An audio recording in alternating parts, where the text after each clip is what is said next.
We are frustrated because we are very close to that perfection. Subconsciously, we know what that perfection is. Consciously, we are unable to replicate it. Hence, all the frustration. Think about it. Otherwise, there is no need to be frustrated. I'm imperfect. So what? I am not good at doing something. So what? What is the problem? The problem is nobody has to introduce you to your perfect state. Just beneath the surface of thoughts, you are perfect. You know what is it to experience a moment of pure bliss, a moment of pure joy, a moment of pure contentment. It is because you're unable to stay there long enough, you keep on going back and forth, expressing your frustration because you're unable to stay there. Bardo is this very life, this very space. The formless is the bardo.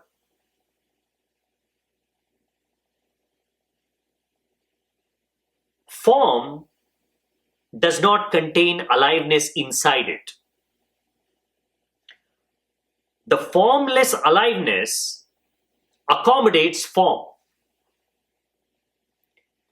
In that sense, form is always dead. It is being animated. It is kept alive by a totally different entity that is formless. The true essence of who you are, your consciousness, your aliveness, your beingness has nothing to do with your body, has nothing to do with your thoughts. When you're not thinking about your body, when you're not thinking about doing something, you are perfect. It is not a new experience you're searching for.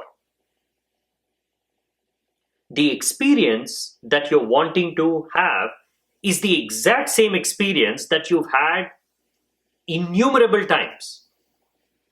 You just want to experience it when you want to experience it. You know what bliss is. You know what happiness is. You know what contentment is. There is not a single emotion that you're searching for that you haven't already experienced. Otherwise, how can you search for it? The challenge is experiencing it when you want to experience it. Not when accidentally your mind throws you into that zone of silence and stillness once in a while. You want to choose between the form and formless because you are both. The true essence of your being is formless. The story of your life that is unfolding today is that of a body. It has nothing to do with the yesterday or the tomorrow. Today, you have chosen to be a body. You took birth in the morning to play with the body. That's what birth is. Taking birth is simply being attached to form. That's why every time you wake up in the morning, you can be sure you will always have a body. You will not wake up without a body.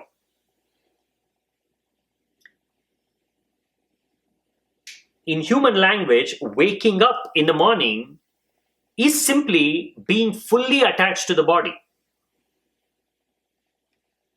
Look at it this way. You are this perfect being, perfect consciousness that wants to do something with this body, that wants to transfer all its perfection, all its love, all its beauty, all its sublime, wonderful state that it can experience independently by itself without the body. It wants the body to experience all that. But the body is limited. The beauty of the body is momentary. The strength of the body is momentary. all the qualities that you want to pour into the body so that everybody around you can look at that body and say, yes, it has reached its perfection. That is the striving. Deep in the night, without the body, we are perfect. Blissfully alive, blissfully conscious. But when we wake up in the morning, we altogether forget that independent nature of our consciousness and we become a body. Now, what are we doing with the body? Trying to transfer all the knowledge of that perfection that is subconscious, that is hidden within us, we want to transfer it to the body. That is why there is no end to perfecting the body. Even if you are able to somehow figure out a way to keep the body perfectly beautiful, perfectly creative, perfectly agile, compared to all other bodies, this is the most perfect body, still that imperfection inside you will look at that body and it'll simply laugh. Because compared to the true perfection of your being, your body is nothing. It is a shadow. No matter how much you try glorifying this shadow, it cannot become the light. Life is a frustrating journey of turning this shadow into light. Because we know what light is. We want to be that light. We want to be that purity. There is no stopping this. This is an inbuilt mechanism because at the center, that is who we are. We cannot stop striving for self-perfection because that's our very nature. But it's a very frustrating journey to drag the body along in the hopes of turning this self-image, this form, into something perfect so that everybody can appreciate it. It can get all the comforts, all the luxuries. It does not have to suffer from old age. It does not have to suffer from death. This is the madness that we are looking to find a moment of respite from. The whole world is moving along in the same direction, trying to do as much as it can to protect the body, to keep it young.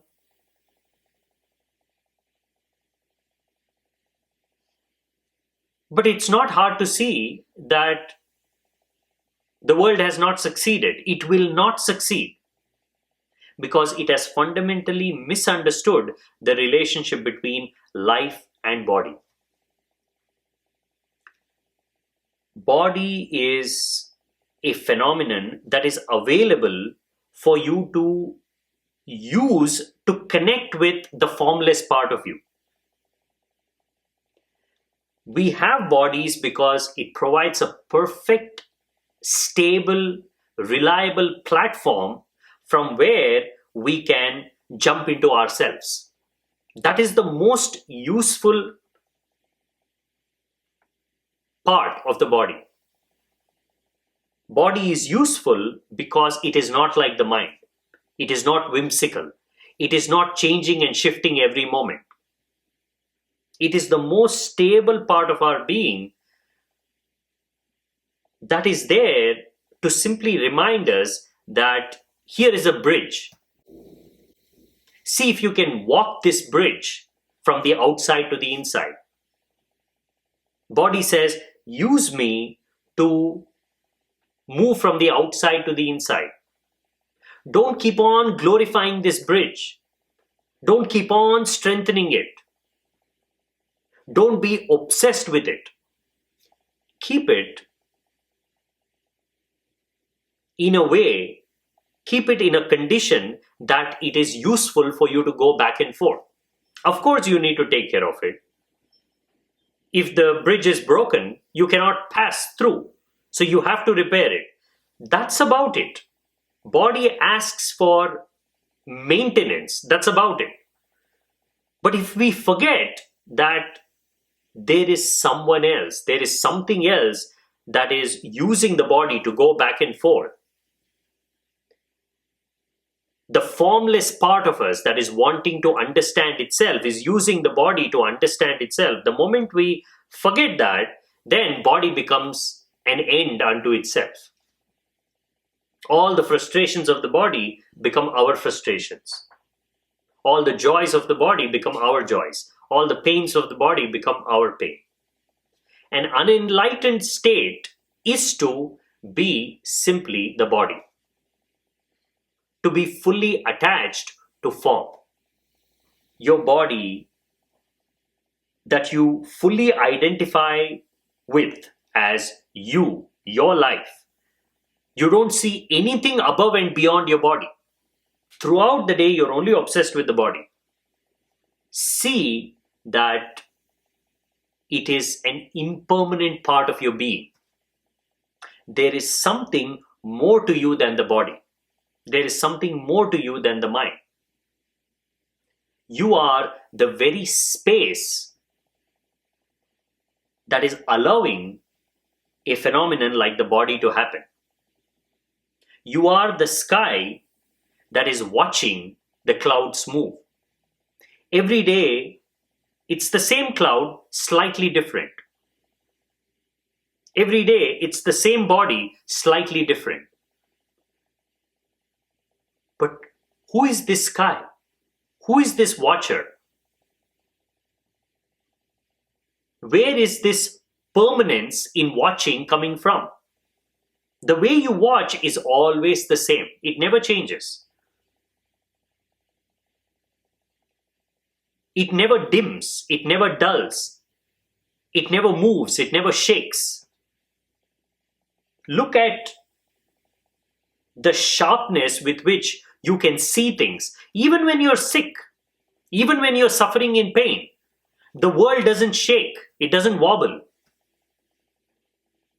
There is something stable despite of all the shaking and moving happening in the realm of the mind and the body.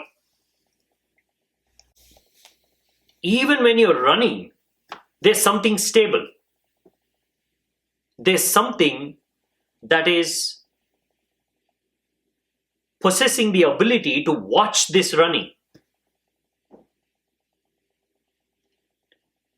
Recognizing this permanent part of your being is to move towards enlightenment.